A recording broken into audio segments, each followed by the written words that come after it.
Last night was a long one. Around 2,300 hours, while Southers was on second watch, he heard gunshots in the distance west of our position. He woke me up first, and the Corporal Bonds next. I grabbed my rifle and some ammo before the three of us met at the cave entrance.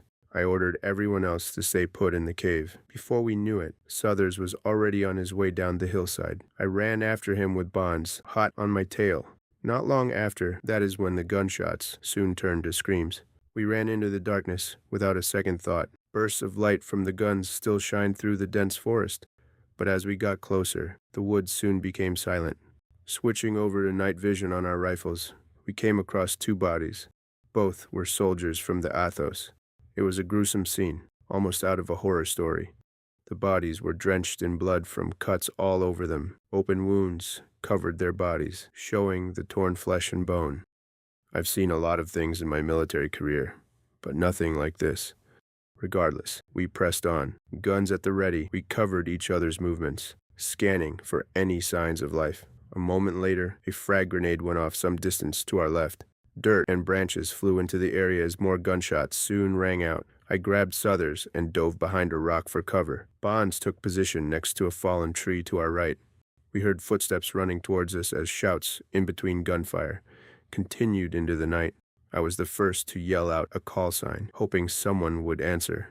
Two civilians cried out the return and were relieved to find us. "They're everywhere," I remember one of them yelling. Over and over again, he just kept repeating it.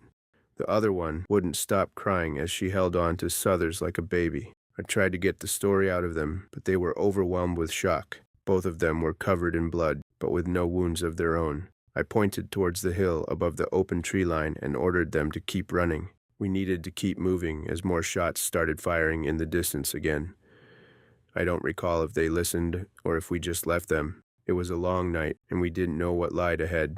It wasn't long until we heard voices talking through the woods. I recall tripping over a stump, catching myself with both hands, landing in the soft soil. That's where I noticed the rifle sticking out of the large trunk just ahead of us. Staff Sergeant Alan Hernandez, Corporal Chad Westoff, and Private Second Class Po Wu were hiding behind the old tree, using it for cover. They were calling for someone else out into the woods. They were shooting frantically in front of them, not bothering to aim. I recall hearing an uneasy buzzing noise coming from the tops of the trees, unlike any we've encountered so far. Deck Officer David Talman was struck down by a swarm of creatures as he tried to run away. They were small, only a few inches long, but had wings like a hornet with the body of a worm as they burrowed into his chest and throwing him to the ground. Blood spat in every direction as the swarm consumed him, tearing at his flesh. His screams echoed into the forest, something that still haunts me even now. We tried calling to them over the radio, but no one listened. Southers popped a flare, waving it in the air until we were finally spotted. The remaining survivors ran towards us, firing the rest of their rounds into the air. A few of the creatures came hissing towards the ground, injured but alive.